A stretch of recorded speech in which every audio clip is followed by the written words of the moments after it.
Hi everybody, welcome back to the Feynman technique. Today we'll be taking a look at this integral, and we're going to be doing something a little different. We're going to be assuming we don't know anything about infinite sums, because this integral is actually kind of a combination of integrals that I've solved on this channel before using, Basel type sums, um, that involve things like pi squared or pi cubed or pi to the fourth over a constant. We know that there are certain sums that equal that. We're going to be assuming that we don't know that today. So I'm going to be showing you another way um, that we can actually get the value of this integral without invoking any sort of Basel type sums. We will need Euler's formula and some basic knowledge of how to manipulate complex numbers, as well as, kind of a modified version of Feynman's technique. I'm going to be introducing a new kind of, it's related to Feynman integration. So, our first step is going to be this. We're just building the tools right now. Our first step is going to be just to evaluate the integral from 0 to infinity of 1 over t squared x squared plus 1, oops, plus 1 dx. And that's a trivial integral to evaluate. We all know that that's going to evaluate to pi over 2t. Okay, now this is a technique that I haven't done on this channel before, although I don't know why. Um, what we're going to do is, since this is a function of t, we can integrate this from some a to some other b dt.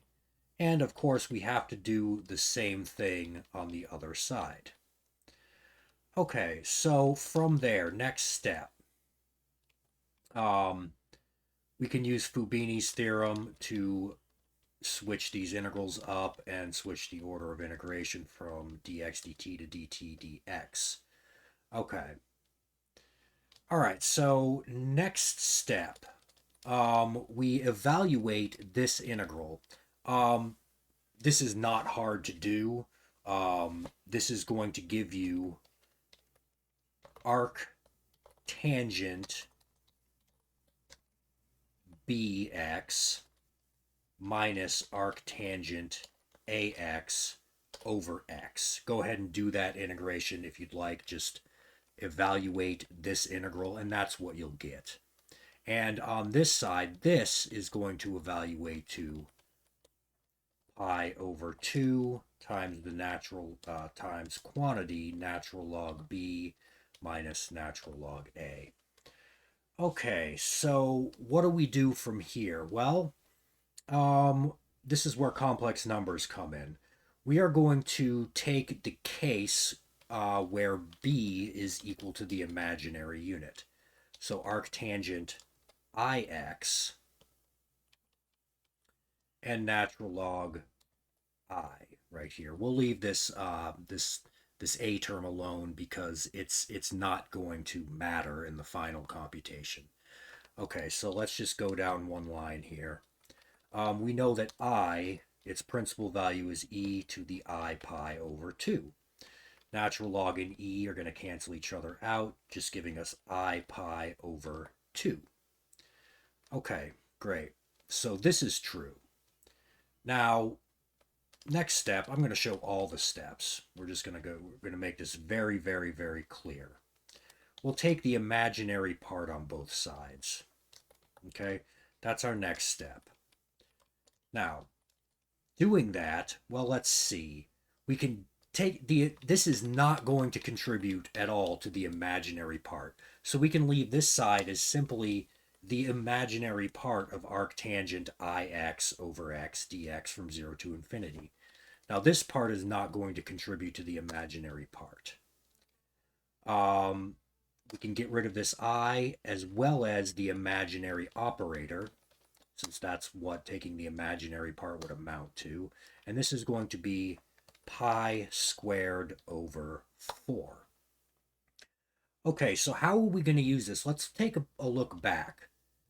This was the original thing that we're trying to show. Okay. Well, so now we have this.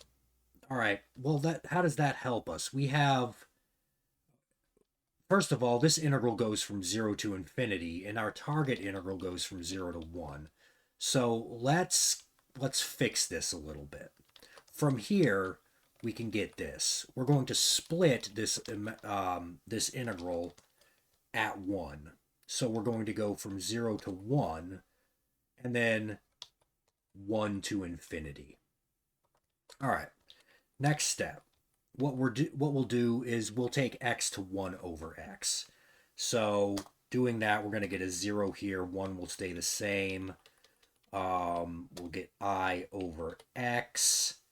1 over x here is just going to give us a 1 over x, and our dx will become a negative 1 over x squared dx. All right, let's clean this up a little bit. Let's use that negative sign to switch the bounds of integration to go from 1 to 0. And then we'll distribute this x squared in the denominator to give us x. And then, well, here we have arctangent ix, and here we have arctangent I over x. So what I'd like to do is multiply the top and the bottom of this by I. So doing that, we'll get I, and in the top, we'll get a negative 1. So that's just negative 1 over ix. And since we know that we can bring negative signs outside of an arctangent function, so we'll just take that negative sign out like that. Okay. Now, we also know this. We know that arctangent of 1 over x is just equal to pi over 2 minus arctangent x. I'm not going to go over the proof of that. I am going to check it though. Yeah, that's true. Okay. There's a pretty standard proof. You can look it up if you want, but that is true. Okay. So what this means for us is that we can rewrite that second integral using that, because we have the form arctangent 1 over x, where our x is ix. So what this is going to give us is pi over 2 minus arctangent of ix. Okay, great. Well, now let's notice something in this integral. Taking its imaginary part, well, this pi over 2 part is purely real and not going to contribute to the imaginary part at all. Okay. And then we can use this negative sign to change this into a plus, and now you'll notice that we have two of the exact same integrals here. So we can just say that 2 times the imaginary part of this is equal to this. Or we can simply say that the imaginary part of that integral is equal to pi squared over 8. Okay, now let's invoke the complex representation for the arctangent function. So arctangent x, I believe that's one. I'm going to check this really quick. Hold on one second. I don't want to miss. Yeah, so the arctangent x is equal to 1 over 2I times the natural log of 1 plus, times the natural log of 1 plus ix over 1 minus ix. Okay. So what does that give us for, well, this is going to imply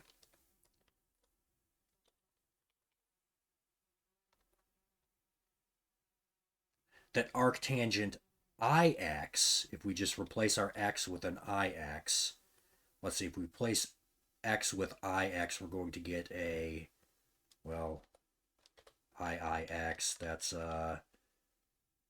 negative x, and here we'll just get a plus x.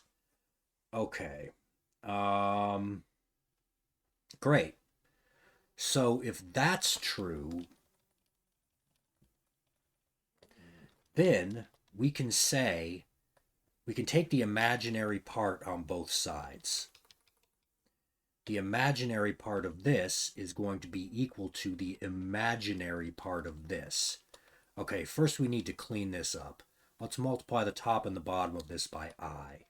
So we get I squared, which is of course -1. Taking its imaginary part is just going to give us this. So now we have the imaginary part of arctangent IX is equal to this. Great. Well, we're kind of taking the imaginary part of arctangent IX right here, aren't we? Yeah. So let's copy this down. All right, we know that the imaginary part of arctangent IX is just equal to this. So what we'll do is we'll just put it right here. And now we no longer need the imaginary operator. So great, we're almost done with this. All right. Let's see. What was our original integral that we were trying to prove? This. All right, so I'll copy this down here. So I is equal to that, so we need to get it into that form. Well, we don't have a negative, but let's use this negative to switch the top and bottom of this natural log. So we're going to get 1 plus x over 1 minus x. And now what we can do is multiply both sides by 2.